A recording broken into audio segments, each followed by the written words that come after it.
The delights of everyone's life are changed after death into things that correspond. It has been shown in the preceding chapter that the ruling affection or dominant love in everyone continues to eternity. It shall now be explained how the delights of that affection, or love, are changed into things that correspond. Being changed into corresponding things means into things spiritual that correspond to the natural.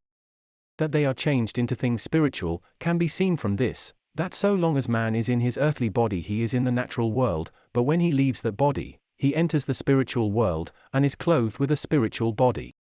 It has already been shown that angels, and men after death, are in a complete human form, and that the bodies with which they are clothed are spiritual bodies, also what the correspondence is of spiritual things with natural. All the delights that a man has, are the delights of his ruling love, for he feels nothing to be delightful except what he loves, thus especially that which he loves above all things. It means the same whether you say the ruling love or that which is loved above all things. These delights are various. In general, there are as many as there are ruling loves, consequently as many as there are men, spirits, and angels, for no one's ruling love is in every respect like that of another. For this reason, no one has a face exactly like that of any other, for each one's face is an image of his mind, and in the spiritual world it is an image of his ruling love. In particular, everyone's delights are of infinite variety. It is impossible for any one delight to be exactly like another, or the same as another, neither those that follow one after another, or those that exist together at the same time, no one ever being the same as another. Nevertheless, the particular delights in everyone have reference to his one love, which is his ruling love, for they compose it and thus make one with it. Likewise, all delights in general have reference to one universally ruling love, which in heaven is love to the Lord, and in hell is the love of self. Only from a knowledge of correspondences can it be known what spiritual delights everyone's natural delights are changed into after death, and what kind of delights they are. In general, this knowledge teaches that nothing natural can exist without something spiritual corresponding to it. In particular, it teaches what it is that corresponds, and what kind of a thing it is. Therefore, anyone that has this knowledge can ascertain and know what his own state after death will be, if he only knows what his love is, and what its relation is to the universally ruling love spoken of above, to which all loves have relation. But it is impossible for those who are in the love of self to know what their ruling love is, because they love what is their own, and call their evils goods, and the falsities that they incline to, and by which they confirm their evils, they call truths. And yet, if they were willing, they might know it from others who are wise, and who see what they themselves do not see. This, however, is impossible with those who are so enticed by the love of self, that they spurn all teaching of the wise. On the other hand, those who are in heavenly love accept instruction, and as soon as they are brought into the evils into which they were born, they see them from truths, for truths make evils manifest. From truth which is from good, any one can see evil and its falsity, but from evil none can see what is good and true, and for the reason that falsities of evil are darkness and correspond to darkness. Consequently those that are in falsities from evil are like the blind, not seeing the things that are in light, but shunning them instead like birds of night. But as truths from good are light, and correspond to light, so those that are in truths from good have sight and open eyes, and discern the things that pertain to light and shade. This too has been proved to me by experience. The angels in heaven both see and perceive the evils and falsities that sometimes arise in themselves, also the evils and falsities in spirits in the world of spirits that are connected with the hells, although the spirits themselves are unable to see their own evils and falsities. Such spirits have no comprehension of the good of heavenly love, of conscience, of honesty and justice, except such as is done for the sake of self, neither what it is to be led by the Lord. They say that such things do not exist, and thus are of no account. All this has been said, to the intent that man may examine himself, and may recognize his love by his delights, and thus so far as he can make it out from a knowledge of correspondences, may know the state of his life after death. How the delights of everyone's life are changed, after death, into things that correspond, can be known from a knowledge of correspondences, but as that knowledge is not as yet generally known, I will try to throw some light on the subject by certain examples from experience. All who are in evil, and who have established themselves in falsities in opposition to the truths of the Church, especially those that have rejected the word, flee from the light of heaven, and take refuge in caves that appear, at their openings, to be densely dark, also in clefts of rocks, and there they hide themselves. And this because they have loved falsities and hated truths, for such caves and clefts of rocks, well as darkness, correspond to falsities, as light corresponds to truths. It is their delight to dwell in such places, and undelightful to dwell in the open country. Those that have taken delight in insidious and secret plots, and in treacherous machinations do the same thing. They are also in such caves, and they frequent rooms so dark that they are even unable to see one another, and they whisper together in the ears in corners. Into this is the delight of their love changed. Those that have devoted themselves to the sciences, with no other end than to acquire a reputation for learning, and have not cultivated their rational faculty by their learning, but have taken delight in the things of memory from a pride in such things, love sandy places, which they choose in preference to fields and gardens, because sandy places correspond to such studies. Those that are skilled in the doctrines of their own and other churches, but have not applied their knowledge to life, choose for themselves rocky places, and dwell among heaps of stones, shunning cultivated places because they dislike them. Those that have ascribed all things to nature, as well as those that have ascribed all things to their own prudence, and by various arts have raised themselves to honors and have acquired wealth, in the other life devote themselves to the study of magic arts, which are abuses of divine order, and find in these the chief delight of life. Those that have adapted divine truths to their own loves, and thereby have falsified them, love Uranus things because these correspond to the delights of such loves. Those that have been sordidly avaricious, dwell in cells, and love swinish filth and such stenches as are exhaled from undigested food in the stomach. Those that have spent their life in mere pleasures, and have lived delicately and indulged their palate and stomach, loving such things as the highest good that life affords, love in the other life excrementitious things and privies, in which they find their delight, for the reason that such pleasures are spiritual filth. Places that are clean and free from filth they shun, finding them undelightful. Those that have taken delight in adulteries pass their time in brothels, where all things are vile and filthy, these they love, and chaste homes they shun, falling into a swoon as soon as they enter them. Nothing is more delightful to them than to break up marriages. Those that have cherished a spirit of revenge, and have thereby contracted a savage and cruel nature, love cadaverous substances, and are in hells of that nature, and so on. But the delights of life of those that have lived in the world in heavenly love, are changed into such corresponding things as exist in the heavens, which spring from the sun of heaven and its light, that light presenting to view such things as have what is divine inwardly concealed in them. The things that appear in that light affect the interiors of the minds of the angels, and at the same time the exteriors pertaining to their bodies, and as the divine light, which is divine truth going forth from the Lord, flows into their minds opened by heavenly love, it presents outwardly such things as correspond to the delights of their love. It has already been shown, in the chapter on representatives and appearances in heaven, and in the chapter on the wisdom of the angels, that the things that appear to the sight in the heavens correspond to the interiors of angels, or to the things pertaining to their faith and love and thus to their intelligence and wisdom.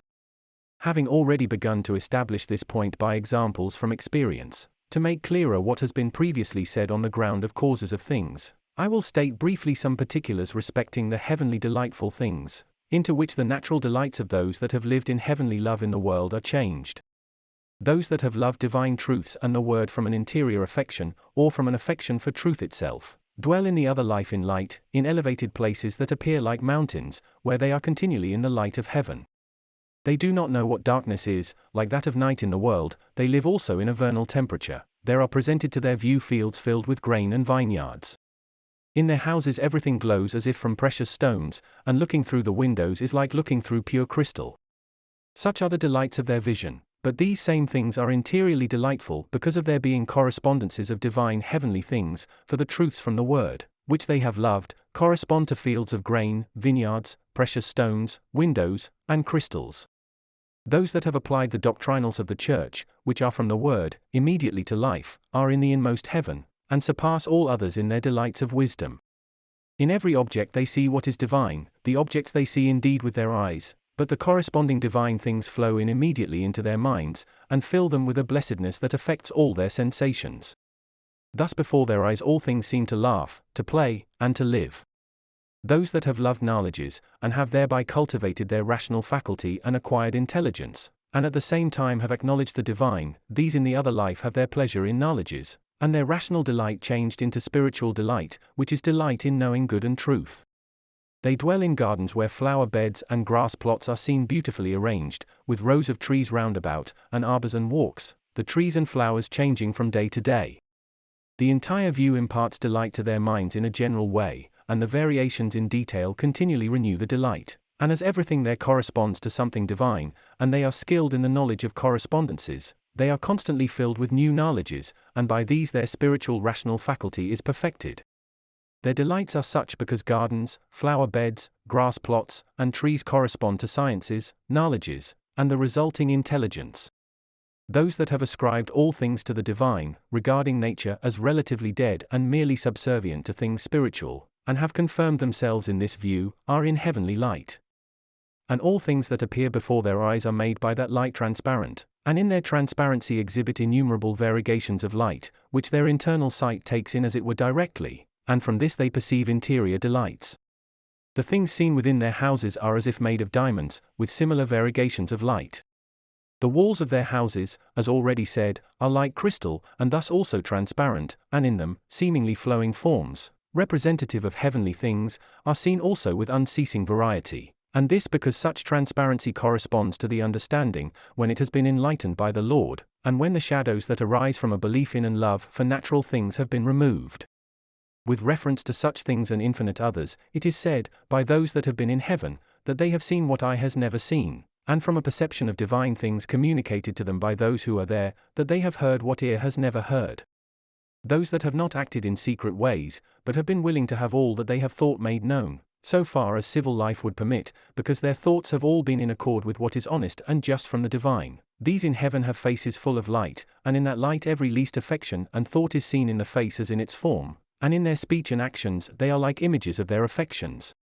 Such, therefore, are more loved than others. While they are speaking the face becomes a little obscured, but as soon as they have spoken, the things they have said become plainly manifest all at once in the face. And as all the objects that exist round about them correspond to their interiors, these assume such an appearance that others can clearly perceive what they represent and signify.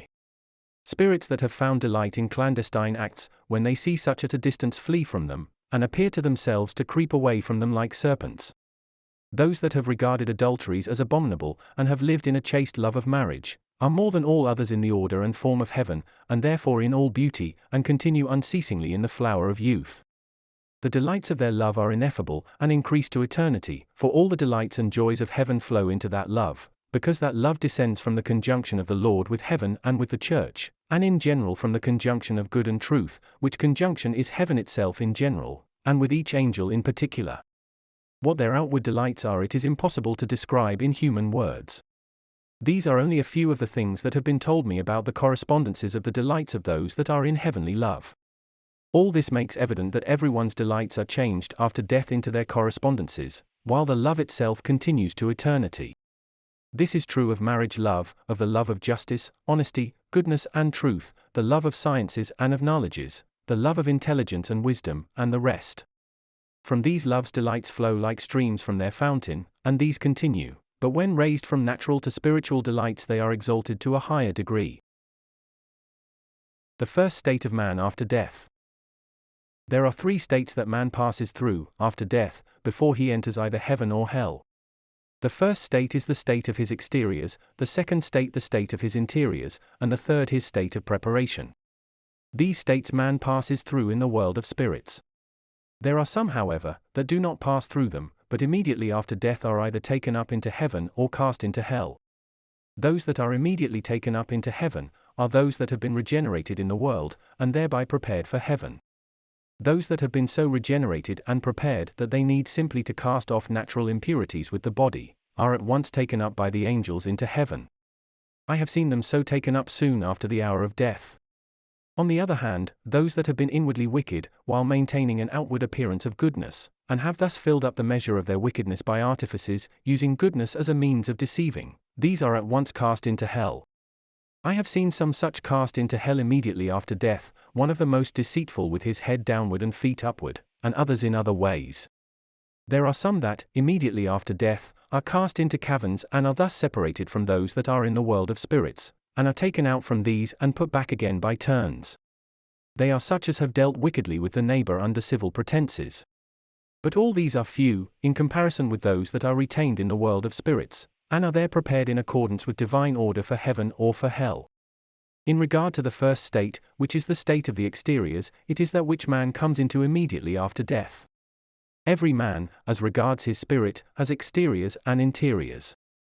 The exteriors of the spirit are the means by which it adapts the man's body in the world, especially the face, speech, and movements, to fellowship with others, while the interiors of the spirit are what belong to its own will and consequent thought, and these are rarely manifested in face, speech, and movement. For man is accustomed from childhood to maintain a semblance of friendship, benevolence, and sincerity, and to conceal the thoughts of his own will, thereby living from habit a moral and civil life in externals, whatever he may be internally. As a result of this habit, man scarcely knows what his interiors are, and gives little thought to them. The first state of man after death resembles his state in the world, for he is then likewise in externals, having a like face, like speech, and a like disposition, thus a like moral and civil life. And in consequence, he is made aware that he is not still in the world, only by giving attention to what he encounters, and from his having been told by the angels, when he was resuscitated, that he had become a spirit.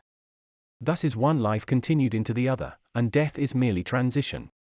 The state of man's spirit that immediately follows his life in the world being such, he is then recognized by his friends and by those he had known in the world, for this is something that spirits perceive, not only from one's face and speech, but also from the sphere of his life when they draw near.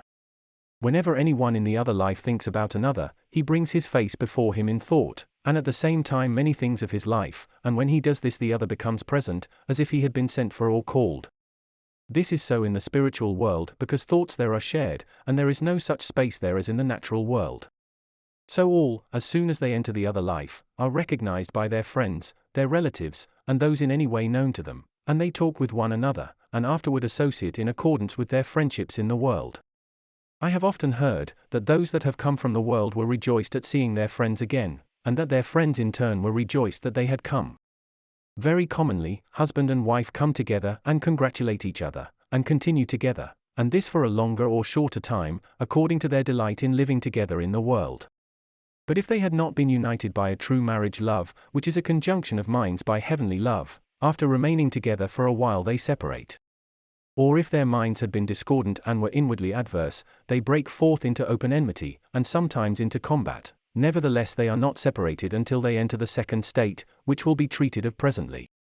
As the life of spirits recently from the world is not unlike their life in the natural world, and as they know nothing about their state of life after death, and nothing about heaven and hell except what they have learned from the sense of the letter of the word, and preaching from it, they are at first surprised to find themselves in a body, and in every sense that they had in the world, and seeing like things, and they become eager to know what heaven is, what hell is, and where they are. Therefore their friends tell them about the conditions of eternal life, and take them about to various places and into various companies, and sometimes into cities, and into gardens and parks, showing them chiefly such magnificent things as delight the externals in which they are. They are then brought in turn into those notions about the state of their soul after death, and about heaven and hell, that they had entertained in the life of the body, even until they feel indignant at their total ignorance of such things, and at the ignorance of the church also. Nearly all are anxious to know whether they will get to heaven.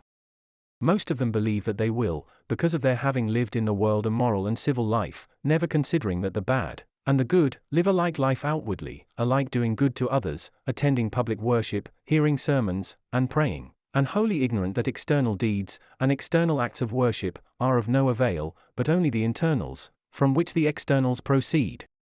There is hardly one out of thousands who knows what internals are, and that it is in them that man must find heaven and the church. Still less is it known that outward acts are such as the intentions and thoughts are, and the love and faith in these from which they spring. And even when taught, they fail to comprehend that thinking and willing are of any avail, but only speaking and acting. Such, for the most part, are those that go at this day from the Christian world into the other life. Such, however, are explored by good spirits to discover what they are, and this in various ways, since in this, the first state, the evil equally with the good utter truths and do good acts, and for the reason mentioned above, that like the good they have lived morally in outward respects, since they have lived under governments, and subject to laws, and have thereby acquired a reputation for justice and honesty, and have gained favor, and thus been raised to honors, and have acquired wealth. But evil spirits are distinguished from good spirits chiefly by this, that the evil give eager attention to whatever is said about external things, and but little attention to what is said about internal things, which are the truths and goods of the church and of heaven. These they listen to, but not with attention and joy. The two classes are also distinguished by their turning repeatedly in specific directions, and following, when left to themselves, the paths that lead in those directions. From such turning to certain quarters, and going in certain ways, it is known by what love they are led. All spirits that arrive from the world are connected with some society in heaven, or some society in hell, and yet only as regards their interiors, and so long as they are in exteriors, their interiors are manifested to no one, for externals cover and conceal internals, especially in the case of those who are in interior evil. But afterwards, when they come into the second state, their evils become manifest, because their interiors are then opened and their exteriors laid asleep. This first state of man after death continues with some for days, with some for months, and with some for a year, but seldom with any one beyond a year, for a shorter or longer time with each one, according to the agreement or disagreement of his interiors with his exteriors. For with everyone the exteriors and interior must make one and correspond. In the spiritual world no one is permitted to think and will in one way and speak and act in another.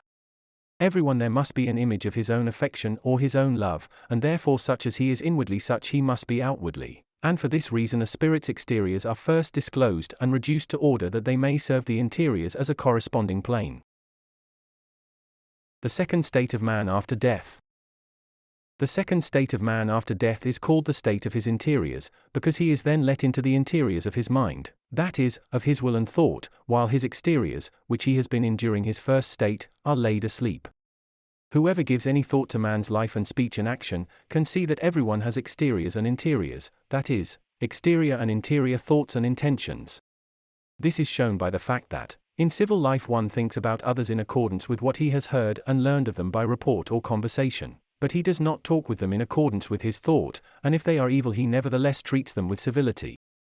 That this is so, is seen especially in the case of pretenders and flatterers, who speak and act in one way and think and will in a wholly different way, also in the case of hypocrites, who talk about God and heaven, and the salvation of souls, and the truths of the church, and their country's good, and their neighbor, as if from faith and love, although in heart they believe otherwise and love themselves alone.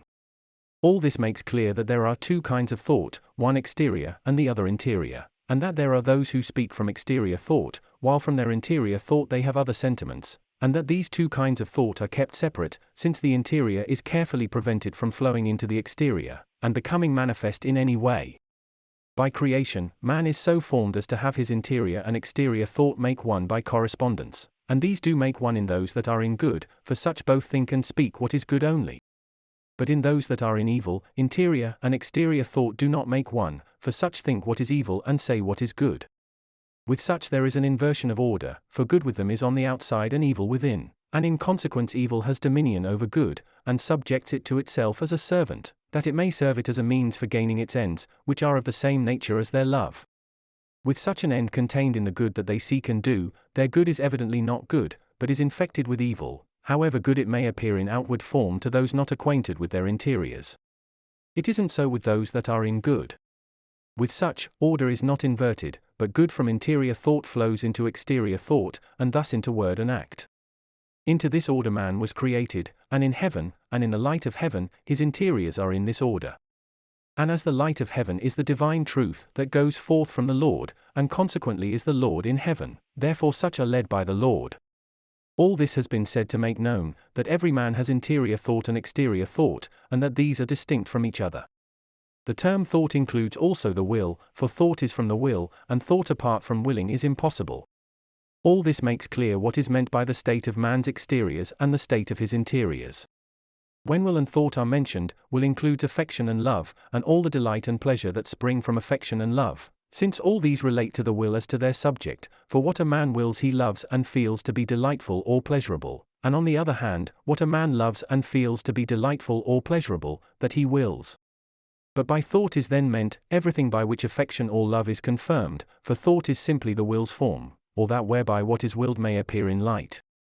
This form is made apparent through various rational analyses, which have their origin in the spiritual world and belong properly to the spirit of man. Let it be understood that man is wholly such as his interiors are, and not such as his exteriors are separate from his interiors.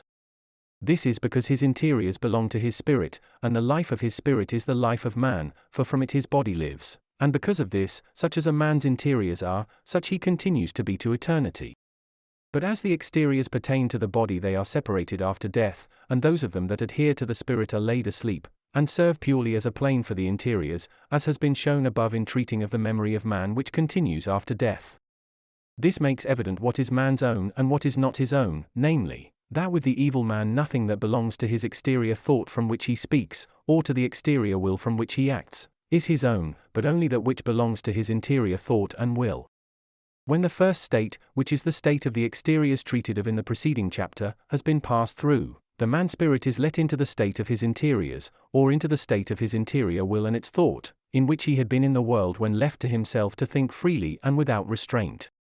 Into this state he unconsciously glides, just as when in the world he withdraws the thought nearest to his speech, that is, from which he speaks, towards his interior thought and abides in the latter. Therefore in this state of his interiors the man-spirit is in himself and in his very life, for to think freely from his own affection is the very life of man, and is himself. In this state the spirit thinks from his very will, thus from his very affection, or from his very love, and thought and will then make one, and one in such a manner that he seems scarcely to think but only to will.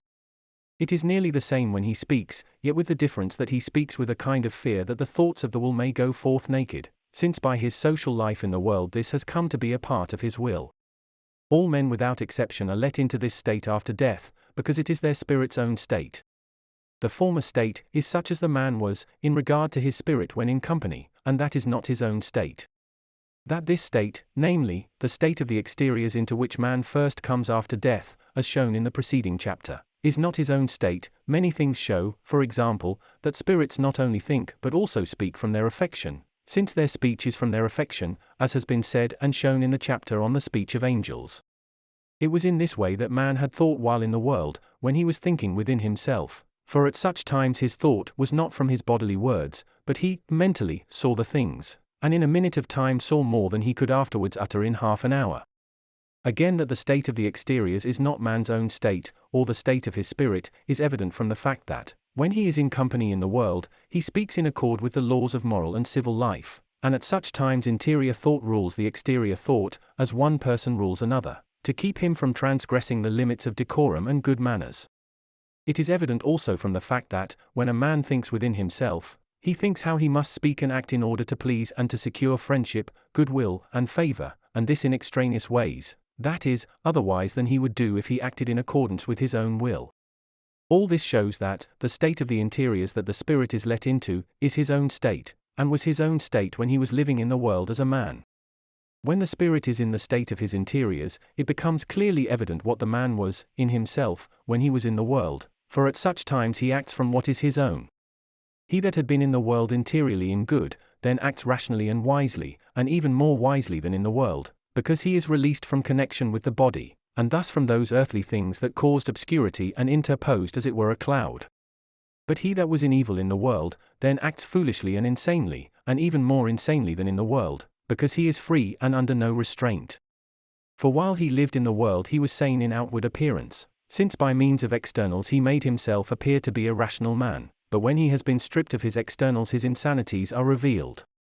An evil man, who in externals takes on the semblance of a good man, may be likened to a vessel shining and polished on the outside and covered with a lid, within which filth of all kinds is hidden, in accordance with the Lord's saying, "Ye are like whited sepulchres, which outwardly appear beautiful, but inwardly are full of dead men's bones and of all uncleanness." All that have lived a good life in the world, and have acted from conscience, who are such as have acknowledged the divine and have loved divine truths, especially such as have applied those truths to life, seem to themselves, when let into the state of their interiors, like one aroused from sleep into full wakefulness, or like one passing from darkness into light. They then think from the light of heaven, thus from an interior wisdom, and they act from good, thus from an interior affection. Heaven flows into their thoughts and affections, with an interior blessedness and delight that they had previously had no knowledge of, for they have communication with the angels of heaven. They then acknowledge the Lord and worship him from their very life, for being in the state of their interiors they are in their proper life, and as freedom pertains to interior affection they then acknowledge and worship the Lord from freedom. Thus too, they withdraw from external sanctity and come into that internal sanctity in which worship itself truly consists. Such is the state of those that have lived a Christian life in accordance with the commandments in the Word. But the state of those that have lived an evil life in the world, and who have had no conscience, and have in consequence denied the divine, is the direct opposite of this. For everyone who lives an evil life, inwardly in himself denies the divine, however much he may suppose when in external thought that he acknowledges the Lord and does not deny him, for acknowledging the divine and living an evil life are opposites. When such in the other life enter into the state of their interiors, and are heard speaking and seen acting, they appear foolish, for from their evil lusts they burst forth into all sorts of abominations, into contempt of others, ridicule and blasphemy, hatred and revenge. They plot intrigues, some with a cunning and malice that can scarcely be believed to be possible in any man. For they are then in a state of freedom to act in harmony with the thoughts of their will, since they are separated from the outward conditions that restrained and checked them in the world. In a word, they are deprived of their rationality, because their reason, while they were in the world, did not have its seat in their interiors, but in their exteriors, and yet they seem to themselves to be wiser than others. This being their character, while in the second state they are let down by short intervals into the state of their exteriors, and into a recollection of their actions when they were in the state of their interiors, and some of them then feel ashamed, and confess that they have been insane. Some do not feel ashamed, and some are angry because they are not permitted to remain permanently in the state of their exteriors. But these are shown what they would be if they were to continue in that state, namely, that they would attempt to accomplish in secret ways the same evil ends, and by semblances of goodness, honesty, and justice, would mislead the simple in heart and faith, and would utterly destroy themselves, for their exteriors would at length burn with the same fire as their interiors, and their whole life would be consumed. When in this second state, spirits become visibly just what they had been in themselves while in the world, what they then did and said secretly being now made manifest, for they are now restrained by no outward considerations, and therefore what they have said and done secretly, they now say and endeavor to do openly, having no longer any fear of loss of reputation, such as they had in the world. They are also brought into many states of their evils, that what they are may be evident to angels and good spirits. Thus are hidden things laid open and secret things uncovered, in accordance with the Lord's words, "There is nothing covered up that shall not be revealed, and hid that shall not be known. Whatsoever ye have said in the darkness shall be heard in the light, and what ye have spoken in the ear in the inner chambers shall be proclaimed on the housetops. And elsewhere, I say unto you, that every idle word that men shall speak they shall give account thereof in the day of judgment." The nature of the wicked in this state cannot be described in a few words, for each one is insane in accord with his own lusts, and these are various. Therefore I will merely mention some special instances from which conclusions may be formed respecting the rest. Those that have loved themselves above everything, and in their occupations and employments have looked to their own honor, and have performed uses and found delight in them not for the use's sake but for the sake of reputation, that they might because of them be esteemed more worthy than others, and have thus been fascinated by their reputation for honor, are more stupid in this second state than others. For so far as one loves himself he is separated from heaven, and so far as he is separated from heaven he is separated from wisdom. But those that have not only been in self-love, but have been crafty also, and have raised themselves to honors by means of crafty practices, affiliate themselves with the worst of spirits, and learn magic arts, which are abuses of divine order, and by means of these they assail and infest all who do not honor them, laying snares, fomenting hatred, burning with revenge, and are eager to vent their rage on all who do not yield to them. And they rush into all these enormities so far as their fiendish companions favor them, and at length they meditate upon how they can climb up into heaven to destroy it, or be worshipped there as gods. To such length does their madness carry them. Papists of this character are more insane than the rest, for they cherish the notion that heaven and hell are subject to their power, and that they can remit sins at pleasure, claiming to themselves all that is divine, and calling themselves Christ. This persuasion is such with them, that wherever it flows in, it disturbs the mind and induces darkness even to pain. Such are nearly the same in both the first and the second state, but in the second they are without rationality. Of their insanities and their lot after this state, some particulars will be given in the treatise on the Last Judgment and the Destruction of Babylon. Those that have attributed creation to nature, and have therefore in heart if not with the lips denied the divine, and thus all things of the church and of heaven, affiliate with their like in this second state, and call everyone a god who excels in craftiness, worshipping him even with divine honors. I have seen such in an assembly adoring a magician, debating about nature, and behaving like fools, as if they were beasts under a human form, while among them there were some who, in the world, had been in stations of dignity, and some who had been esteemed learned and wise. So with others in other states. From these few instances it may be inferred what those are, who have the interiors of their minds closed heavenwards, as is the case with all who have received no influx out of heaven through acknowledgement of the divine and a life of faith. Everyone can judge from himself how he would act if, being such, he were left free to act with no fear of the law and no fear in regard to his life, and with no outward restraints, such as fear of injury to one's reputation or of loss of honor and gain and consequent pleasures. Nevertheless, the insanity of such is restrained by the Lord that it may not rush beyond the limits of use, for even such spirits perform some use. In them good spirits see what evil is and its nature, and what man is when he is not led by the Lord.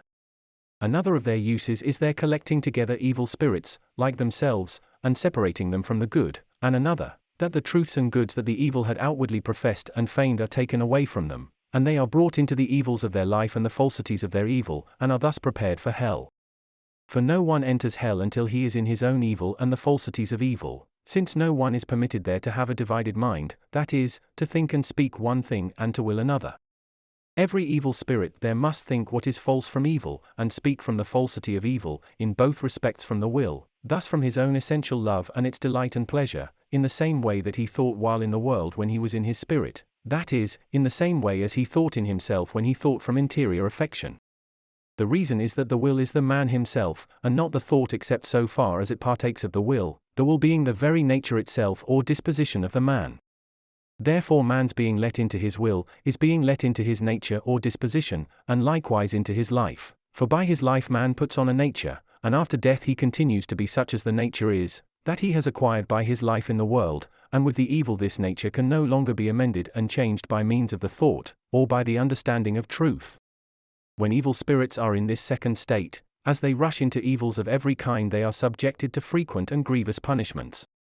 In the world of spirits there are many kinds of punishment, and there is no regard for person, whether one had been in the world a king or a servant. Every evil carries its punishment with it, the two making one, therefore whoever is in evil is also in the punishment of evil. And yet no one in the other world suffers punishment on account of the evils that he had done in this world, but only on account of the evils that he then does, although it amounts to the same, and is the same thing, whether it be said that men suffer punishment on account of their evils in the world, or that they suffer punishment on account of the evils they do in the other life, since everyone after death returns into his own life and thus into like evils. And the man continues the same as he had been in the life of the body.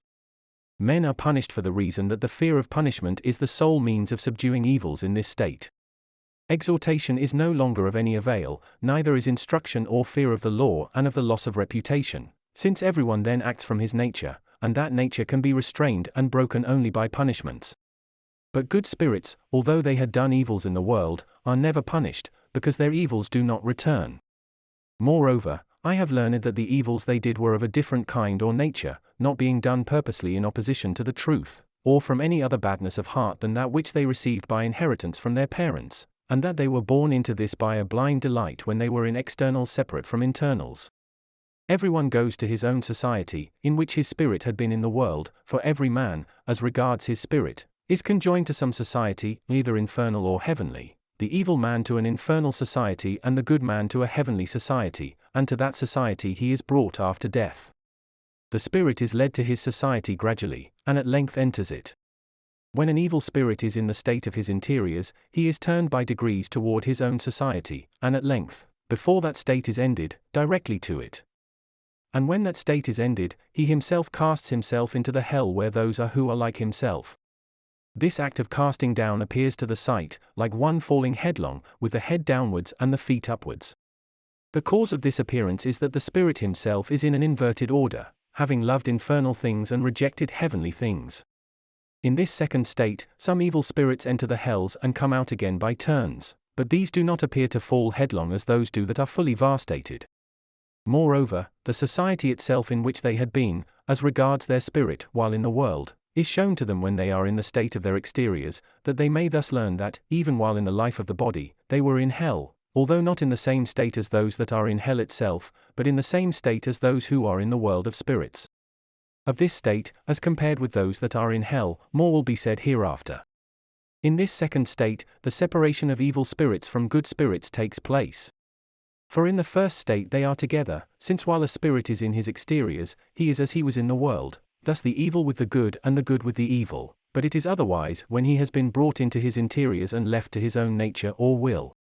The separation of evil spirits from good spirits is effected by various means, in general, by their being taken about to those societies with which, in their first state, They had communication by means of their good thoughts and affections, thus to those societies that they had induced to believe, by outward appearances, that they were not evil.